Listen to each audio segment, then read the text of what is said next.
Yeah, although I did get my first guitar when I was about 7, I didn't really start to play then because it was not very good and I just didn't get into it. I was about 13 when I started playing guitar, really. But when I was about 7, the kind of music I would have listened to would have been things like Cliff Richard and the Shadows, what else? Elvis Presley, Buddy Holly, Little Richard, those kind of things. Cliff Richard and the Shadows and Elvis were like a big thing for me then. And then maybe Lonnie Donegan also was a huge influence. My mum and dad would have been playing Frank Sinatra, Judy Garland, those kind of records. The first steps in the 60s for me was just like meeting Alan Silson, really. We both got a guitar around the same time, about 1963 or 4. And we both started to meet up and play guitar together, show each other chords. And that was kind of what we used to do, learn how to sing together and play together. And our influences then were, of course, people like the Beatles and the Rolling Stones and the rest of that 60s thing. And our dreams and aspirations at that point was to become like them. We always wanted to be the next Beatles, really. In the 70s, I didn't go through a serious health scare with my vocal cords. That's a story I've read also. But that's not true. That's just somebody made that up. The way that I sing, or the croaky way I sang, I think is just by singing in a lot of smoky clubs and singing too high, probably screeching and screaming, like trying to sound like Little Richard or something. And that probably what changed my singing voice. So I didn't have any problems with my vocal cords at all. That's just a story. After we met Chin and Chapman, we became Smokie. We were advised to change the name.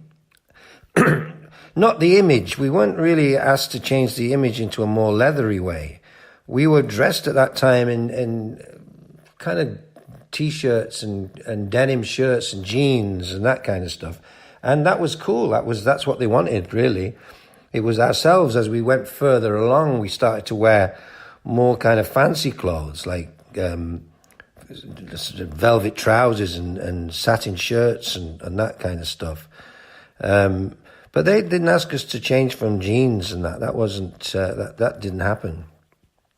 And the image was important to us because we thought, it was a thing, but we were never prepared to sort of go crazy about anything, like shave your hair off or anything like that. So that was that. In 1975, we had the first album, Pass It Around, and we was touring it. It was great because we were doing our own stuff, whereas before we'd been doing mostly covers.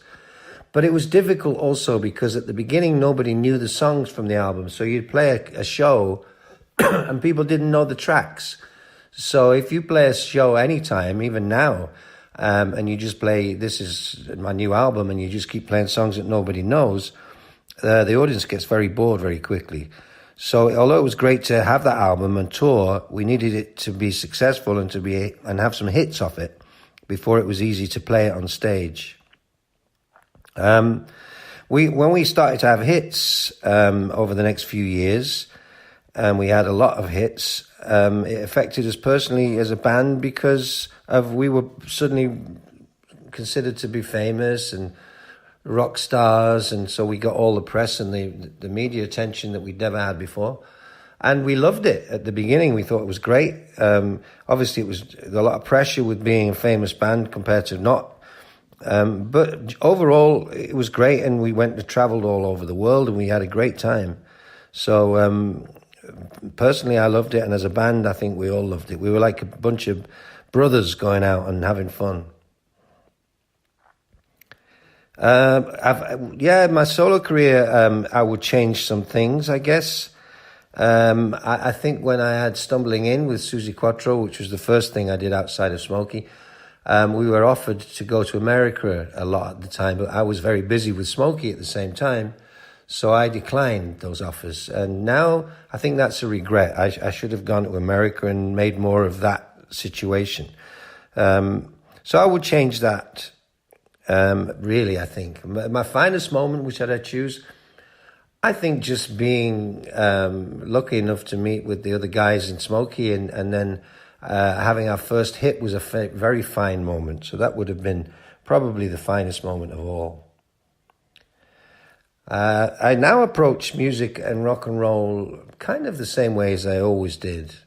I mean, I went through different changes over my career over the last 20, 30 years, but I'm back to being sort of pretty much like I was at the beginning. You know, like listening to, I like it to sound like a band. I like it to sound like it's got guitars and drums and everything in it. So that's how I approach things these days, to just go and write what I feel without trying to be in fashion or anything, you know, just to keep to my own thing and make the records sound like I like them to sound. My next plans are, I'm touring. In 2019, I'm doing quite a lot of touring in the UK and then other places as well. And I'm currently talking to a new record label about an album, and I'm writing songs at the very moment as we speak. And I've written quite a few songs ready for the next recording, but it won't be for a while before I actually release anything. But that's the plan. So anyway, that's pretty much all you wanted to know. And I'd like to say hi to all the Greek fans that I have. Thank you for liking me, and I hope you continue to do so. And my name is Chris Norman, and you're now listening to Black Velvet Radio.